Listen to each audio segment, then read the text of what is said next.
উফ, বাপ রে বাপ, কি গরম পড়েছে রে বাবা। সূর্য এই সবে উঠলো, তার মধ্যেই চামড়া একেবারে পুড়ে ছাই হয়ে গেল গো। যাই, পুকুরে একটা ডুব দিয়ে আসি। হ্যাঁ, তাই যাও, তবে একটু তাড়াতাড়ি এসো। আমি কিন্তু তোমার জন্য ভাত বেড়ে বসে থাকতে পারবো না।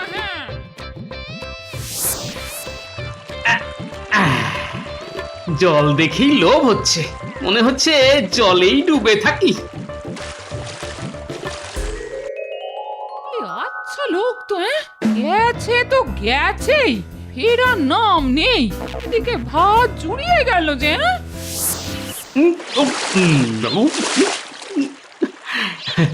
মনে হচ্ছে ডুবেই থাকি, আর উঠবো না। জলে ডুব দিয়ে কতক্ষণ থাকবে? দেখাচ্ছি মজা। হ্যাঁ, আচ্ছা আচ্ছা, আমাকে দেখেই জলে আবার ডুব না?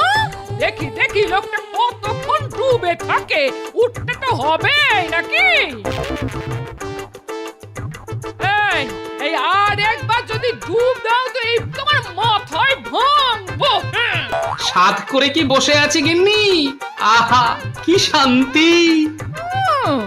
নাকে শিকনি নিয়ে হ্যাঁচো হ্যাঁচো করলে কিন্তু আমায় দেখো না, আমি বাবু তোমার সেবা করতে পারবো না। আরে না রে বাবা, কিছুই হবে না।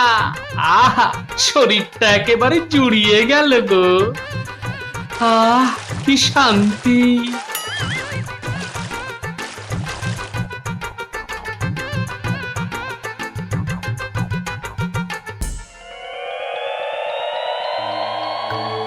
কি ব্যাপার, গোপাল এত দেরি করছে কেন? আজ যে আমার খুব জরুরি মন্ত্রণা ছিল। শুভ কার্যে দিল তো বেটা হাঁচি। মহারাজ, আজ আর কোনো মন্ত্রণা হবে না, হলেও তা শুভ হবে না। মহারাজ, এগুলো সব কুসংস্কার, মানার কোনো মানে নেই। হ্যাঁ,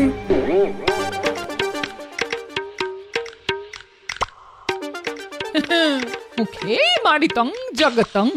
আমার কিছু হবে না। কিবির কিবির, এখন নাক ভর্তি সর্দি নিয়ে সারাদিন হ্যাঁচো আর হ্যাঁচো। মরণ হচ্ছে আমার। ঘরের কাজ ফেলে এখন সর্দি সামলাও। এমনিতেই মানুষটার বয়স হয়ে গেছে, কঠিন অসুখ না বাঁধিয়ে বসে। হ্যাঁ, বিছানায় একবার পড়ে গেলে কে সেবা করবে? আমি পারবো না বাবা, সেবা করতে পারবো না। কিন্তু যদি ভালো মন্দ কিছু হয়ে যায়, ইস, কি আজে বাজে কথা ভাবছি। মানুষটা এত বোকা যে জলে ডুবে থাকার কি বিপদ তা জানেই না। কপাল কপাল, সবই আমার কপাল। বোকা লোকের সঙ্গে ঘর করার যে কি মরণ, সে শুধু আমি জানি।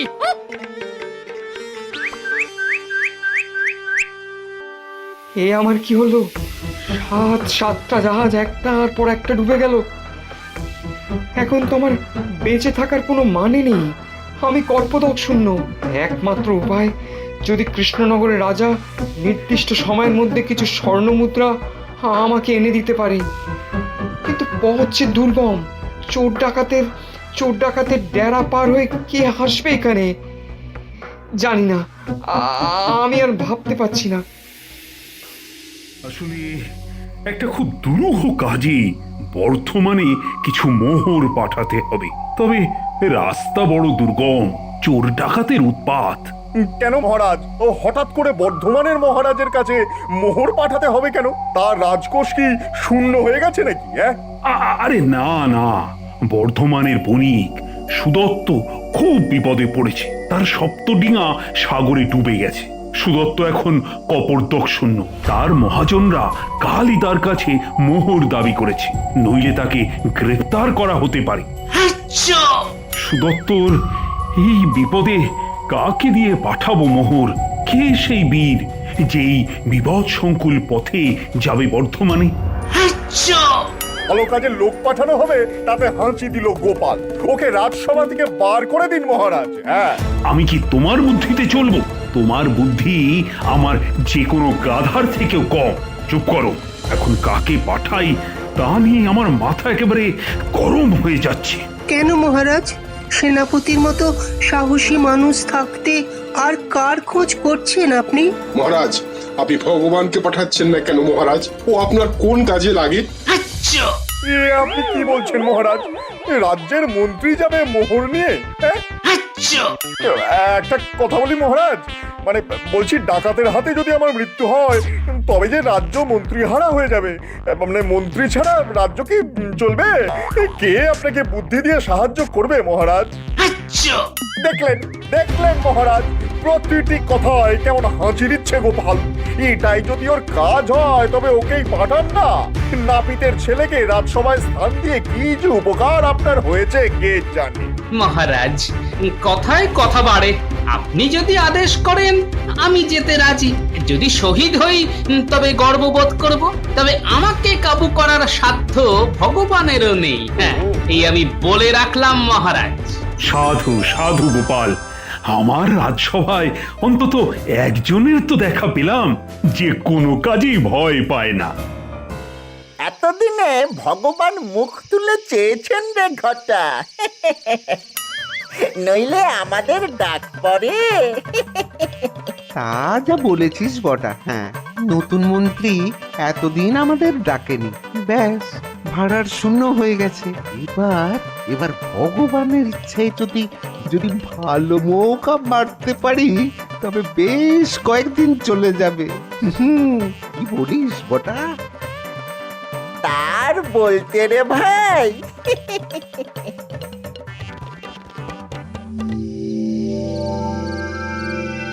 বুঝলে গিন্নি, সবাই আমাকে বোকা বলে মনে করে, কিন্তু রাজা মশাই এমন একটা কাজ দিয়েছেন যেখানে বুদ্ধি আর সাহস দুটোই লাগে। কি কাজ গো? তা এখন বলা যাবে না গিন্নি, আগে ফিরে আসি তারপর বলবো। বাবা, আজ সকালে না হয় একটু বেশি কথা শুনিয়েছি। তা কি তোমার ভালোর জন্যই তো নাকি? সেই রাগ এখনো পুষে রেখেছো? আর কিছু বলবো না বাবা, যাও। আরে না না, তা হতে যাবে কেন? কি মুশকিল? তাহলে বলো কোথায় যাচ্ছ? হ্যাঁ, কি মুশকিল? আরে বাবা, বলা গেলে কি আর বলতাম না? বলবে না তো? ঠিক আছে, আমি কালই ভাইয়ের কাছে চলে যাচ্ছি। হ্যাঁ, আচ্ছা আচ্ছা আচ্ছা, বলছি। শোনো। শোন, এবারের কাজ কিন্তু বেশ কঠিন। উতরে দিলে বখরা দুজনেই পাবি, তবে কাজটা একজনের। মনে হচ্ছে বটাকে দিয়েই কাজটা হবে। ওর চেহারাটা বেশ নরম নরম, তবে ছদ্মবেশ নিতে হবে। দাঁড়ি গোপ লাগিয়ে বণিক সাজতে হবে। ঘরের ওদিকে দেখ, বণিকের পোশাক রাখা আছে, বটার গায়ে হয়ে যাবে। সে তো না হয় হলো, কিন্তু কাজটা কি সেটা তো আগে বলবেন। বলছি, আগে কাছে আয়, কানে কানে বলি। খুব গোপনে করতে হবে কিন্তু, বুঝলি?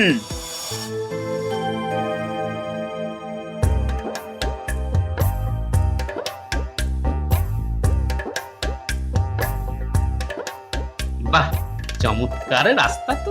কে বলেছে এই রাস্তায় এত চোর ডাকাত আছে? সঙ্গে চিড়ে আর চিনি আছে।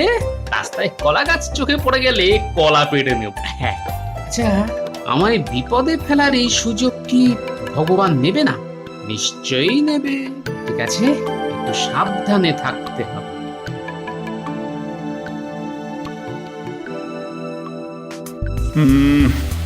গোপালের জন্য ভারী দুশ্চিন্তা হচ্ছে।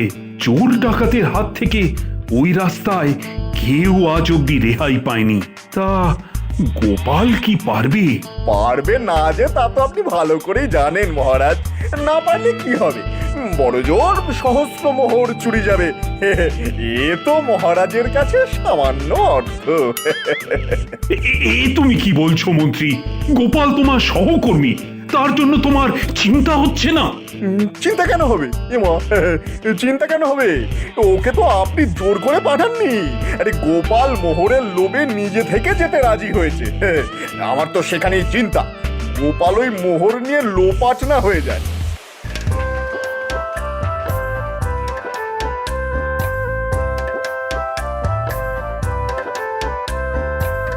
আচ্ছা, বেটা ভগবান তাহলে নিজেই ডাকাত লাগিয়েছে? বেশ বেশ এবার জমবে খেলা। তা ভাই, এই পথে তুমি কোথায় যাচ্ছ? তুমি কি বণিক? হ্যাঁ ভাই, আমিও বণিক। তুমি? আমি প্রখ্যাত বণিক বটকেশ্বর দাঁ। আমার সপ্তডিঙ্গা আছে, সপ্তডিঙ্গা বর্ধমানে ফিরছে। কি নেই তাতে? রেশম, গালিচা, মশলা, মসলিন, আপেল, আঙ্গুর সব পাবে। তবে কি জানো তো, আমার আর ধন দৌলতে মন নেই। এখন তীর্থস্থান দর্শন করে বাকি জীবনটা কাটিয়ে দিতে পারলেই বাঁচি। ও তা তোমার পরিচয়টা তো জানলাম না। আমি ভাই কাঁচকলার ব্যবসা করি, বিভিন্ন প্রদেশে কাঁচকলা বেচে পেট চালাই। অদ্ভুত, তুমি কি বর্ধমান যাচ্ছ কাঁচকলা বেচতে? না না, কিনতে। আসার সময় যদি দেখা হয় তাহলে তোমায় অতি উত্তম স্বাদের কাঁচকলা খাওয়াবো। হ্যাঁ,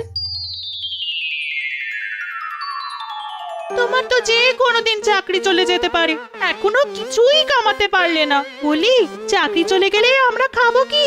তার কোনো ব্যবস্থা ভেবেছো কি? এত বোকা আমার ভেবো না কিনি। সব ব্যবস্থা হয়ে গেছে, আর দুদিন অপেক্ষা করো।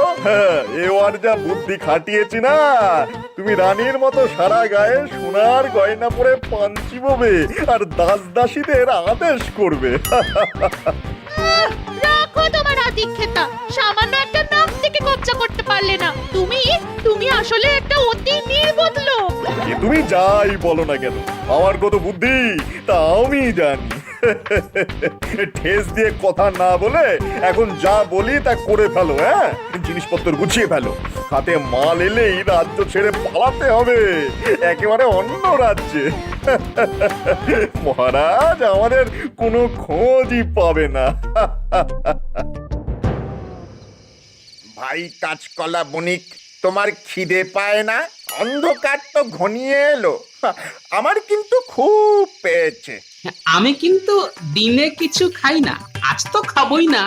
বড্ড ধকল গেছে, ঘুম পেয়ে গেছে গো। ঘুম পেলে ঘুমিয়ে পড়ো। সত্যি বড্ড ধকল গেছে আজ। দাঁড়াও, আমি তোমার বিছানা করে দিই। দেবে? তা দাও। তোমার কি দয়ার শরীর গো। তবে তুমি তোমার বিছানা না করে আমার বিছানা করলে সেটা আমার পক্ষে খুব অপমানজনক হবে। আগে তোমার বালিশ বিছানা পাতো, তারপর আমারটা পাতো ভাই। হ্যাঁ ঠিক আছে, আমি আমাদের দুজনের শোয়ার জায়গাটা করে দিচ্ছি।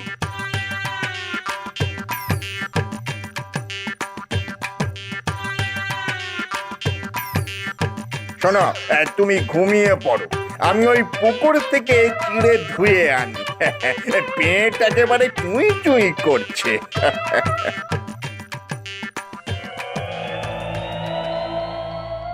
সেই কখন বেরিয়েছে গো লোকটা? বলে পেটে কিছু পড়লো কিনা জানা নেই। জঙ্গলের রাস্তায় যে একটু ফলমূল পেড়ে খাবে সে বুদ্ধিতেও তো কুলোবে না। সঙ্গে যে খাবার দিয়েছি তা খুলেও দেখবে কিনা কে জানে। আশেপাশের গ্রাম থেকে যে চারটি খাবার চেয়ে নেবে সে বুদ্ধিও তোর ঘটে নেই।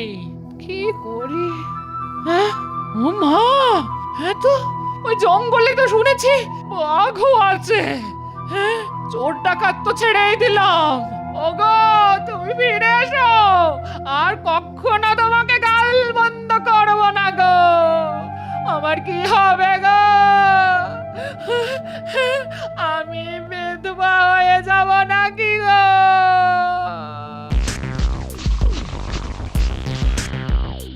কি আশ্চর্য, নেই কোথাও তো নেই। তাহলে গেল কোথায়? ভোজবাজির মতো উবে গেল না? লোকটাকে জাদুকর, দেখি কোনো গাছের ডালে ঝুলিয়ে রেখেছে কিনা।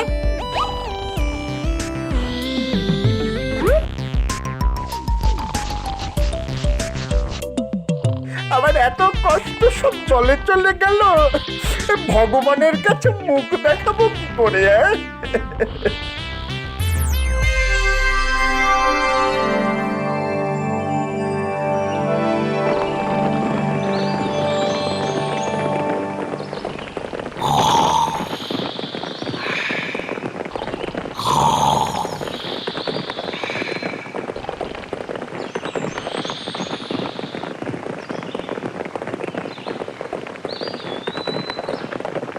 মহাশয়দের দেখে অভিজাত বণিকের দল মনে হচ্ছে। শুনুন, আমি মহারাজ কৃষ্ণচন্দ্রের সভাসদ। বিশেষ কাজে যাচ্ছিলাম বর্ধমানে বণিক সুদত্তের বাসগৃহে। এই দেখুন, আমার কাছে মহারাজের মোহর আছে। এই দুঃসাহসিক কাজে আমরা যদি আপনার কোনো কাজে লাগতে পারি তাহলে নিজেদের ধন্য মনে করব। তাহলে শীঘ্রই এই চোরটাকে আপনারা বেঁধে নিয়ে যান বর্ধমানের রাজার কাছে।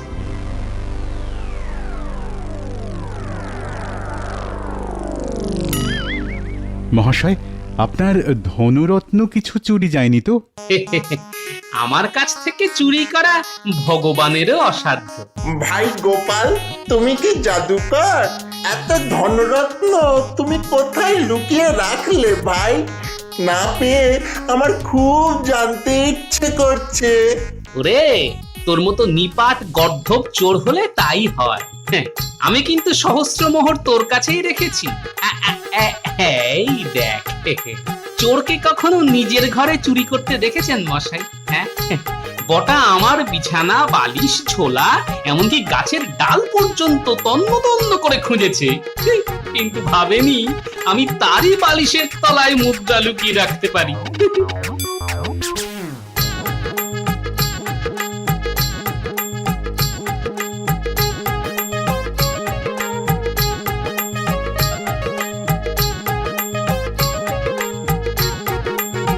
আপনার মতো বুদ্ধিমান সভাসদ পাওয়া মহারাজ কৃষ্ণচন্দ্রের সৌভাগ্য।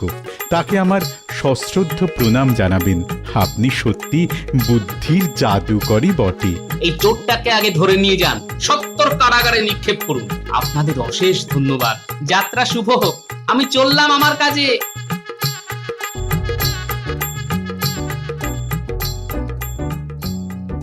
সকাল হয়ে গেল, এখনো কেউ এলো না।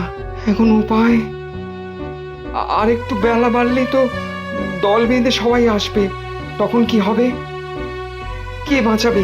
না, ঈশ্বর আমার উপরে যে কোনো কারণেই হোক কুপিত হয়েছেন। না হলে আমার এত শক্তিশালী সপ্তডিঙা এভাবে ডুবে গেল, আমাকে নিঃস্ব করে দিল। কাল থেকে আমার স্থান হবে কারাগারে। আমি বণিক সুদত্ত এখন রাস্তার ভিখারি। হায় ভাগ্যের কি করুণ পরিহাস! দেখো, সুদত্ত মস্ত বণিক, কত নৌ অভিযানের নায়ক, এই রাজ্যের সৌভাগ্যের প্রতীক। তাকে কি আরেকটু সময় দেওয়া যায় না? এত তাড়াতাড়ি সে এত স্বর্ণমুদ্রা পাবে কোথা থেকে? না না না, এভাবে সুদত্তকে বাড়তে দেওয়া ঠিক নয়। সে এত কম দামে জিনিসপত্র দেয় কি করে? আমার সুগন্ধি তেলের ব্যবসা তো ওর জন্য তুলে দিতে হলো। না না না, তোমরা ওকে এভাবে সময় দেবার জন্য আমাকে অনুরোধ করো না। তোমরা কি করবে আমি জানি না, তবে আমার দেনা তাকে শোধ করতেই হবে, তার যেভাবেই হোক। একটা কাজ করা যেতেই পারে।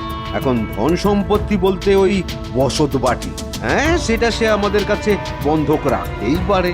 যখন ও দেনা মিটিয়ে দেবে তখন ওই সুদে আসলে হিসেব নিকেশ করে যা হোক একটা মীমাংসায় আসা যেতে পারে। তোমার লোক কিছুতেই মিটবে না। এত ধন সম্পদ তুমি রেখে যাবে কার জন্যে? কিনকুলে তো কেউই নেই। টাকা একটা নেশা ভায়া, টাকা একটা নেশা। টাকা ছাড়া আমি আর কিছুই ভাবতে পারি না, বুঝেছো? মাঝে মাঝে বেশি রাতে যখন কেউ থাকে না, তখন ওই মোহরগুলো তার যে কি আনন্দ তা তোমাদের আমি বোঝাতে পারবো না, বুঝেছো?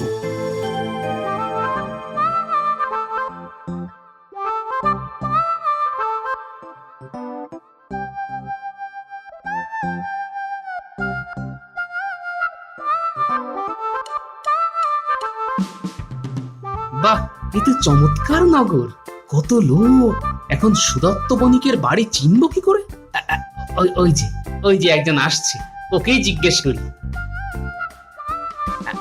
মহাশয় নিশ্চয়ই এই নগরের বাসিন্দা? আগে হ্যাঁ, তা আপনি কি এই নগরে প্রথম এলেন? কাউকে খুঁজছেন নাকি? আগে হ্যাঁ, আমি বণিক সুদত্ত মশাইয়ের বসত বাটি খুঁজছিলাম। তা আপনি কি জানেন তিনি কোথায় থাকেন? আরে, তার বাড়ি চেনে না এমন লোক এখানে কেউ নেই। এই যে, সেটাই তার বাড়ি। ধন্যবাদ ভাই। না, আর কোনো আশা নেই। রাজা কৃষ্ণচন্দ্রের কাছ থেকে যার সাহায্য আসার কথা ছিল সে তো এলো না। তাকে হয়তো ডাকাত মেরেই ফেলেছে।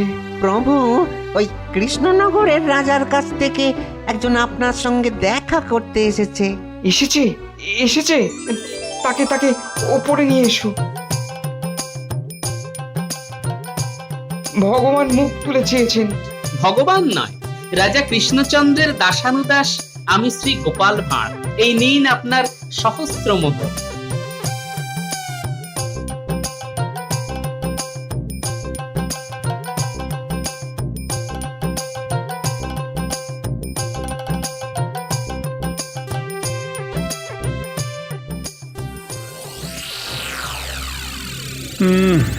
গোপালের গোপালের তো এতক্ষণে চলে আসার কথা না।